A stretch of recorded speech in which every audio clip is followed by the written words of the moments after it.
വലിയ ശക്തിയോടെയുള്ള സ്ഫോടനമാണെന്ന് മനസ്സിലാക്കുന്നു. സമീപത്തെ എല്ലാ വീടുകളിലും ഒന്നൊഴിയാതെ തന്നെ പ്രകമ്പനത്തിൽ വലിയ പ്രത്യാഘാതങ്ങൾ അല്ലെങ്കിൽ വലിയ കേടുപാടുകൾ സംഭവിച്ചതായി കാണുന്നു. ഇപ്പോൾ അശ്വിൻ പാല എവിടെയാണ് ഉള്ളത്? ഈ അവിടെ നിന്നുള്ള ആളുകൾ, അതായത് ആ സമയത്ത് സ്ഫോടന ശബ്ദം കേട്ടിരുന്ന ആളുകളുടെ അടക്കം പ്രതികരണം നമുക്ക് ലഭ്യമാണോ? എന്താണ് അവർക്ക് ആ ഘട്ടത്തിൽ അനുഭവപ്പെട്ടത്? സുഹേൽ, നമ്മളിപ്പോൾ സമീപത്തെ വീടുകളിൽ തന്നെയാണുള്ളത്. നമുക്ക് ഈ വീടുകളിലെല്ലാം തന്നെ ഈ അപകടത്തിൻ്റെ പ്രശ്നങ്ങൾ ഉണ്ടായിട്ടുണ്ട്. നമുക്കത് ദൃശ്യങ്ങളിൽ വ്യക്തമാണ്. അവിടെ കാർപോർച്ചിൽ കിടന്ന വാഹനങ്ങളടക്കം ഈ അപകടത്തിൽ തകർന്നിട്ടുണ്ട്. ആ വീടിൻ്റെ മേൽക്കൂര പൂർണ്ണമായും തകർന്നു. ഒപ്പം ഭിത്തിയടക്കം ഒരു വശത്തേക്ക് ചെരിഞ്ഞ സാഹചര്യമാണുള്ളത്. അങ്ങനെ വലിയ ഒരു പ്രശ്നം ഇതുമായി ബന്ധപ്പെട്ടുണ്ടായി എന്നുള്ളത് തന്നെയാണ്. സമീപത്തെ വീടുകൾക്ക് ഏകദേശം ഒരു 300 മീറ്റർ അകലെയുള്ള വീടുകളെ പോലും ഈ അപകടം സാരമായി ബാധിച്ചിട്ടുണ്ട് എന്നുള്ളത് തന്നെയാണ് ഈ ദൃശ്യങ്ങൾ വ്യക്തമാക്കുന്നത്. അകത്തടക്കം ഈ ദൃശ്യങ്ങളിൽ കാണുന്നത് പോലെ ഏകദേശം ഇത് ഇപ്പോൾ ഏകദേശം ഒരു 100-150 മീറ്റർ അകലത്തിലുള്ളൊരു വീട്ടിലാണ് നമ്മളുള്ളത്. ഈ വീടിൻ്റെ ജനൽ ചില്ലുകൾ പൂർണ്ണമായും തകർന്നിട്ടുണ്ട്. അകത്ത് വലിയ തോതിൽ അപകടമുണ്ടായി എന്നുള്ളത് തെളിയിക്കുന്ന തരത്തിലുള്ള ദൃശ്യങ്ങളുണ്ട്. ചില്ലുകളാണ് ഏറെക്കുറെ തകർന്നത്. അവിടെ നിന്നുള്ള അവശിഷ്ടങ്ങൾ ഇങ്ങോട്ടേക്ക് തെറിച്ചു വീണിട്ടുണ്ട്. വലിയ പ്രകമ്പനമുണ്ടായതിൻ്റെ ഭാഗമായി വീടിനകവശം അകത്തുള്ള സാധന സാമഗ്രികൾ, ഫർണിച്ചറുകളടക്കം നശിച്ചിട്ടുണ്ട്. ഈ മുകളിൽ നിന്നടക്കം വന്ന ചില്ലുകൾ എത്രത്തോളം ഒരു ആഴത്തിലാണ് അല്ലെങ്കിൽ എത്രത്തോളം ഒരു ഫോഴ്സിലാണ് ഇവിടേക്ക് വന്ന് വീണത് എന്ന് ഈ ദൃശ്യങ്ങൾ തെളിയിക്കുന്നുണ്ട്. മുകളിലേക്കുള്ള 2ാം നിലയിലേക്കുള്ള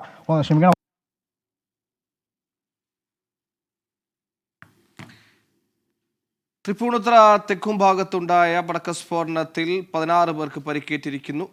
അശ്വിൻ പാലായി തുടരാം. സുഹേൽ, ഈ 1ാം നിലയെയാണ് ഏറ്റവും കൂടുതൽ ഈ അപകടം ബാധിച്ചിരിക്കുന്നത്. 2 നിലകളുള്ള വീടുകളെയാണ് കൂടുതലായി ഇത് ബാധിച്ചിരിക്കുന്നത്. അതിൻ്റെ പൂർണ്ണമായും ആ വീടുകൾക്ക് അപകടം സംഭവിക്കുന്ന രീതിയിൽ ഇതിൻ്റെ ആ ഒരു തീവ്രത നമുക്ക് വ്യക്തമാകാൻ സാധിക്കും. ഇത് വീടിൻ്റെ 1ാം നിലയാണ്, മുകൾ നിലയാണ്. അവിടെയാണ് നമ്മളിപ്പോൾ ഉള്ളത്. ഇവിടുത്തെ ഒരു ബെഡ്റൂമാണ് ഈ കാണുന്നത്. അവിടുത്തെ അവസ്ഥയാണ് നമുക്ക് കാണാൻ സാധിക്കുന്നത്. ജനൽ ചില്ലുകളെല്ലാം തന്നെ, ചില്ലുകൾ കൊണ്ട് പണിത ജനലുകളെല്ലാം പൂർണ്ണമായും ചിന്നിച്ചിതറിപ്പോയിരിക്കുകയാണ്. ആളുകൾക്ക് അപകടമാകുന്ന തരത്തിൽ തന്നെ ഈ ഒരു 100 മീറ്റർ അപ്പുറത്തുള്ള വീടുകളെ പോലും ഈ അപകടം ബാധിച്ചു എന്നുള്ളതാണ് നമുക്ക് മനസ്സിലാക്കാൻ സാധിക്കുന്നത്. ഈ ദൃശ്യങ്ങളിലേക്ക് സച്ചിൻ ഒന്ന് പോകുമ്പോൾ നമുക്ക് മനസ്സിലാക്കാൻ സാധിക്കും. ഇത് മുകളിൽ വാതിലുകളടക്കം ചിതറിപ്പോയിരിക്കുന്നു. തടി കൊണ്ട് നിർമ്മിച്ചതാണ്. അവയടക്കം ഇത്തരത്തിൽ തകർന്നു പോയിരിക്കുന്നു എന്നുള്ളതാണ് നമുക്ക് ഈ ദൃശ്യങ്ങളിൽ നിന്ന് കാണാൻ സാധിക്കുന്നത്. ഇത് നേരത്തെ നമ്മൾ സൂചിപ്പിച്ചതുപോലെ ഈ അപകടം നടന്ന സ്ഥലത്ത് നിന്ന് ഏകദേശം 100 മീറ്റർ മാറിയുള്ളൊരു വീടാണ്. അതിനപ്പുറത്തേക്കുള്ള വീടുകളിലും ഏകദേശം 300 മീറ്റർ എന്ന് നമുക്ക് പറയാൻ കഴിയില്ല. അതിന് മുകളിൽ വീടുകളിൽ ഇത്തരത്തിൽ ഈ പരിക്ക് പറ്റിയ അപകടം ഉണ്ടായിട്ടുണ്ട്. ഈ അപകടം ബാധിച്ച വീടുകൾ 300 മീറ്ററിന് അപ്പുറത്തേക്കുമുണ്ട്. ഒപ്പം വ്യാപാര സ്ഥാപനങ്ങളിലടക്കം ഇതിൻ്റെ പ്രശ്നങ്ങൾ ഉണ്ടായിട്ടുണ്ട് എന്ന് നാട്ടുകാർ പറയുന്നുണ്ട്. അതായത് ഈ റോഡിനപ്പുറത്തുള്ള, നമുക്ക് അവിടേക്ക് കൂടി അല്പസമയത്തിനകം എത്താമെന്നാണ് പ്രതീക്ഷിക്കുന്നത്. നമുക്ക് ഈ ദൃശ്യങ്ങളിൽ കാണുന്നതാണ്, ആളുകൾ കൂടി നിൽക്കുന്നതാണ് ആ അപകടമുണ്ടായ സ്ഥലം. അവിടെ നിന്നാണ് ഈ കൂടുതലായ സാധന സാമഗ്രികൾ ഇങ്ങോട്ട് തെറിച്ച് വന്നിട്ടുള്ളത്. അത് ഇവിടെ നിന്ന് കറങ്ങി വേണം ആ വീട് അല്ലെങ്കിൽ ആ സ്ഥലത്തേക്ക് പോകുവാൻ. അതായത് ഈ അപകടമുണ്ടായ സ്ഥലത്തിൻ്റെ പിൻവശത്ത് സ്ഥിതി ചെയ്യുന്ന വീടാണിത്. അവിടെ ഇത്തരത്തിൽ ഗുരുതരമായ രീതിയിൽ പ്രശ്നങ്ങൾ ഉണ്ടായിരിക്കുന്നു. പക്ഷേ ആളുകൾക്ക് വലിയ പരിക്കില്ല എന്നുള്ളതാണ് ആശ്വാസകരമായ കാര്യം. ഇവിടെ മേൽക്കൂര പൂർണ്ണമായും തകർന്നിട്ടുണ്ട്.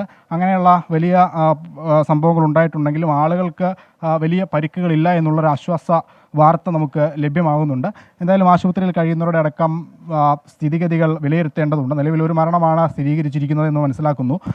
അങ്ങനെ എന്തായാലും കൂടുതൽ വീടുകളുടെ ദൃശ്യങ്ങളടക്കം ഒപ്പം സമീപത്തെ സ്ഥാപനങ്ങളുടെ ദൃശ്യങ്ങളടക്കം നമുക്ക് അല്പസമയത്തിനകം പ്രേക്ഷകരിലേക്ക് എത്തിക്കാൻ സാധിക്കും. സുഹേൽ, ശരി, ഈ ദൃശ്യങ്ങളിൽ നിന്ന് വ്യക്തമാണ് എത്രത്തോളം ഭീകരമായൊരു സ്ഫോടനമായിരുന്നു, അതിൻ്റെ പ്രകമ്പനങ്ങൾ എത്രത്തോളം ദൂരം എത്തിയെന്നടക്കം. അശ്വിൻ പാല ഇപ്പോൾ റിപ്പോർട്ട് ചെയ്ത വീടെന്ന് പറയുന്നത് ആ സ്ഫോടനം നടന്ന സ്ഥലത്തിന് പുറകെയുള്ള വീട്ടിലാണ്. ദൃശ്യങ്ങൾ കണ്ടതുപോലെ തന്നെ ഈ കുപ്പിച്ചില്ലുകൾ, അതായത് ജനൽ ചില്ലുകളടക്കം പൊട്ടിത്തെറിച്ച് അവിടെ ആകെ ചിതറിക്കിടക്കുന്ന കാഴ്ചകൾ, ഈ ഫർണിച്ചറുകൾ, പ്രത്യേകിച്ച് ചില്ലുകൊണ്ട് നിർമ്മിച്ച ഫർണിച്ചറുകളടക്കം തകർന്ന ദൃശ്യങ്ങളടക്കം കണ്ടു. അത്രത്തോളം വലിയ പ്രകമ്പനം, ഏകദേശം 300 മീറ്ററോളം ദൂരത്തേക്ക് പോലും ആ സ്ഫോടനത്തിൻ്റെ പ്രകമ്പനം ഉണ്ടായി എന്ന് വേണം മനസ്സിലാക്കാൻ. ഇപ്പോഴും അവിടെ ഈ തകർന്നു കിടക്കുന്ന കെട്ടിടാവശിഷ്ടങ്ങൾക്കിടയിൽ ആരെങ്കിലും കുടുങ്ങിയിട്ടുണ്ടോ എന്നടക്കമുള്ള തെരച്ചിലുകൾ ഫയർഫോഴ്സ് തുടരുകയാണ്. ആകെ 16 പേർക്ക് ഈ ഘട്ടത്തിൽ പരിക്കേറ്റു എന്നാണ് മനസ്സിലാക്കാൻ കഴിയുന്നതും ഒടുക്കം വരുന്ന വിവരങ്ങളും. ഇതിൽ ഒരാൾ മരിച്ചിരിക്കുന്നു. തിരുവനന്തപുരം സ്വദേശിയാണ് മരിച്ച വ്യക്തി. വിഷ്ണു എന്ന ആളാണ് മരിച്ചിരിക്കുന്നത് മനസ്സിലാക്കുന്നു. ഈ തിരുവനന്തപുരം ഭാഗത്തുനിന്നുള്ള ആളുകൾ കരാറെടുത്താണ് പടക്കം ഇവിടെ എത്തിച്ചത്. ആ പടക്കം ട്രാവലറിൽ നിന്ന് താൽക്കാലികമായി നിർമ്മിച്ച അല്ലെങ്കിൽ താൽക്കാലികമായി സംഭരിക്കാൻ ഉദ്ദേശിച്ചുകൊണ്ട് ആ ബിൽഡിംഗിലേക്ക് മാറ്റുമ്പോഴാണ് സ്ഫോടനം ഉണ്ടായിരിക്കുന്നത്. വാഹനത്തിൽ നിന്നാണോ ആ പടക്കപ്പുരയിൽ നിന്നാണോ സ്ഫോടനം ഉണ്ടായെന്നടക്കമുള്ള കാര്യങ്ങൾ ഇതുവരെ വ്യക്തത വന്നിട്ടില്ല. എന്തായാലും അവിടെ പടക്കം താൽക്കാലികമായി പോലും സംഭരിക്കാൻ അനുമതി ഉണ്ടായില്ല. ഇത് സംബന്ധിച്ച് പോലീസിന് അവർ അനുമതിക്ക് വേണ്ടി ഒരു അപേക്ഷ നൽകിയിരുന്നു. പക്ഷേ പോലീസ് ഇത് അംഗീകരിച്ചിട്ടില്ല എന്നും മനസ്സിലാക്കുന്നു.